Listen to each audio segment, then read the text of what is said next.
Salut à toi ainsi qu'à toute ta famille. Pourquoi je dis ça? Quoi qu'il en soit, aujourd'hui, laisse-moi te montrer la voix de Giganto. Et y a pas que mes nibards qui sont gigantes, si tu vois ce que je veux dire, hein.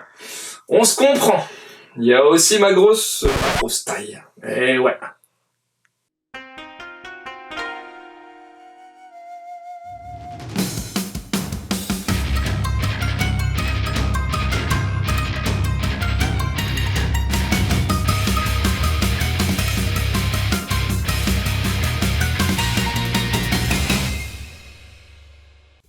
Le Japon de nos jours.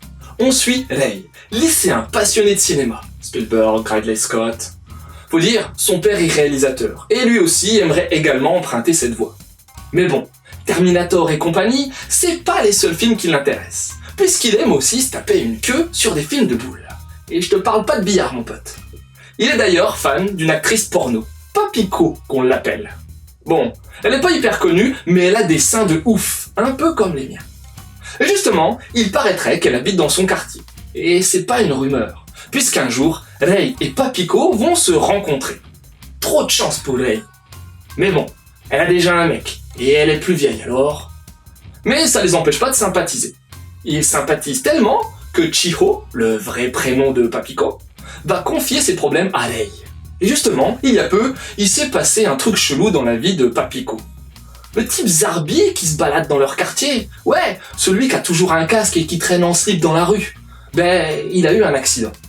Chiho a voulu l'aider, mais lui, il lui a collé un dispositif bizarre sur le bras. Une sorte de chrono. Et puis le gars chelou s'est ensuite transformé en une espèce de poupée. Parfaitement.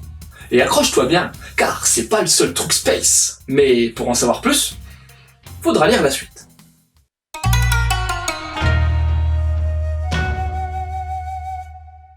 Alors ce manga est super agréable, techniquement parlant. Et je parle pas que du fait que l'héroïne ait des lolos démesurés, même si ça y contribue. Non, Oku Hiroya a un trait très propre et très précis. On a des persos visuellement beaux, avec pas mal de petites précisions, comme les dents ou bien les ridules, les grains de beauté et les ombres. Le tout est intégré dans des décors hyper denses et super réalistes. Vive la création assistée par ordinateur. En plus de ça, t'as des zonos bien à propos et le seul petit reproche graphique que je pourrais émettre, c'est un certain manque de dynamisme et une sorte de rigidité dans le trait. Mais franchement, c'est pas gênant du tout. J'aime beaucoup la mise en case d'Oku aussi, qui travaille souvent avec pas mal de grosses cases et de jolies plaines ou doubles pages. Les compos claquent bien et donnent au lecteur une réelle appétence pour progresser dans sa lecture. Et on doit ce manga aux éditions Kiun. La jaquette dispose d'un vernis sélectif brillant hyper bien fait et reprend à l'identique celle japonaise. L'ouvrage est assez épais et t'as quelques pages en couleur au début du volume.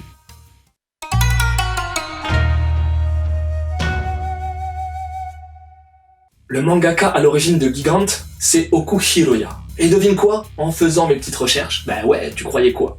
J'ai découvert qu'Oku avait plus ou moins appris le métier avec Yamamoto Naoki, l'auteur d'un manga que j'adore, Asate Dance.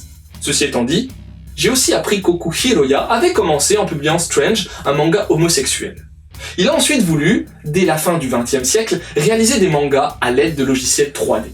Avec Zero One, oui, mais c'est surtout Gantz qu'il mettra sous les feux de la rampe pendant plus de 13 ans. Entre 2014 et 2017, il crée l'astéro Hinuyashiki, et après avoir scénarisé un spin-off de Gantz, il remet le couvert avec Giganto en 2017. Ses deux domaines de prédilection, les nanas au gros seins et la SF à tendance gore et anxiogène.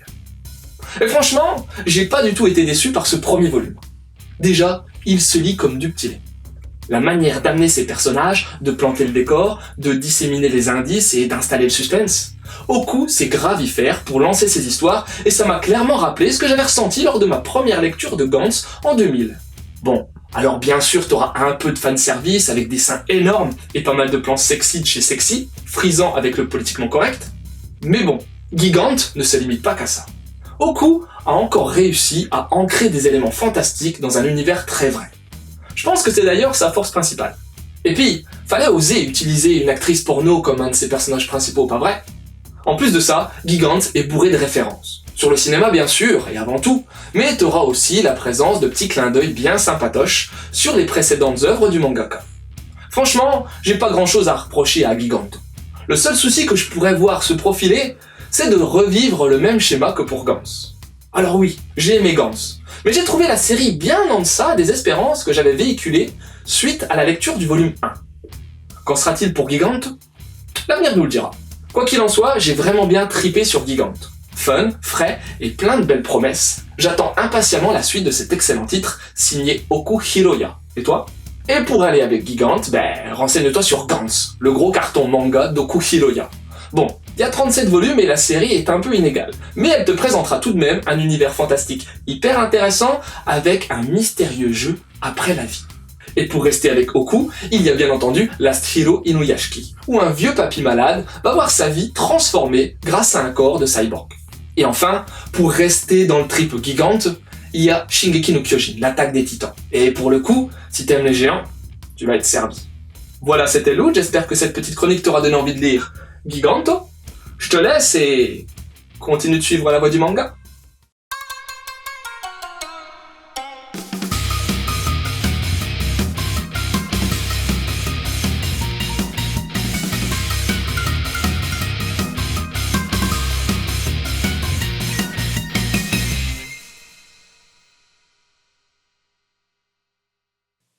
Allez, allez, viens les toucher. Tu verras. C'est tout doux.